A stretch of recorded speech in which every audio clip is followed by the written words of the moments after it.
Saan malalaman yung ating dashboard? Ano bang laman sa ating dashboard? Paano ba ito makikita?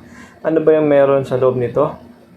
So marami nagtatanong kasi minsan pag may mga ipinopost tayo or mga naka-screenshot tayo is na tinatanong tayo ng ating mga kapwa content creator, lalo na yung mga bago pa.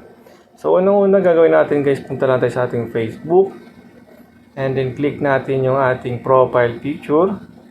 And then after that, scroll down lang. So, may makikita kayo. Kung naka-professional mode na yan at inyong Facebook account, click nyo lang guys yung see dashboard. Yan. So, dito makikita yung performance na account nyo. So, yan.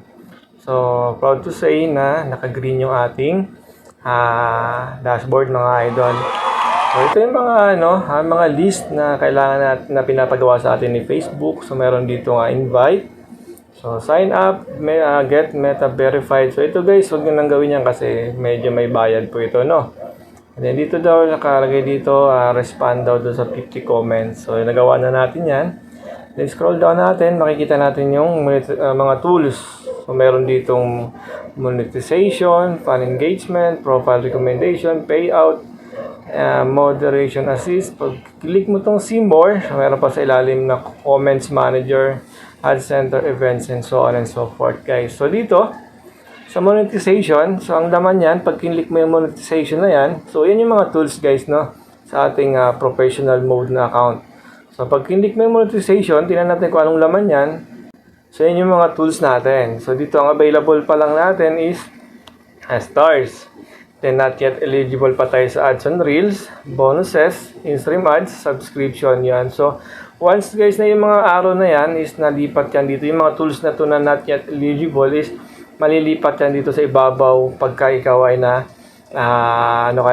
qualified ka na guys. So magiging your tools, di ba? So dito sa stars natin, pag kinlik nyo yung arrow sa gilid, yan. So makikita dito yung earnings mo guys. So dyan. So, yan yung laman ng ating monetization tool. So, back tayo. So, sa baba, dito sa yung ads on reels guys is for yan lang yan, through invitation. So, dapat makaka-receive tayo ng invitation kay Meta para mag-qualify tayo dyan, no? And then, dito naman sa in-stream ads, bonus na same lang din, through invite only. Sa in-stream ads guys, so dito, makikita nyo dyan kung ilan yung kailangan na yung eligibility criteria. So, yan guys. So, dapat yan profile nyo. Ayan. At least 5,000 followers. Tapos dito, sa criteria guys, dapat ma-achieve natin yung 60,000 minutes views. So, di ba? So, once na ma-unlock niyan, magkakaroon tayo makaka-receive tayo ng notification from Facebook na kailangan nating set up, no? So, ganun lang. And then, pag binak natin, so dito rin natin makita sa tools sa dashboard natin yung profile natin kung recommended ba siya or not recommendable, no?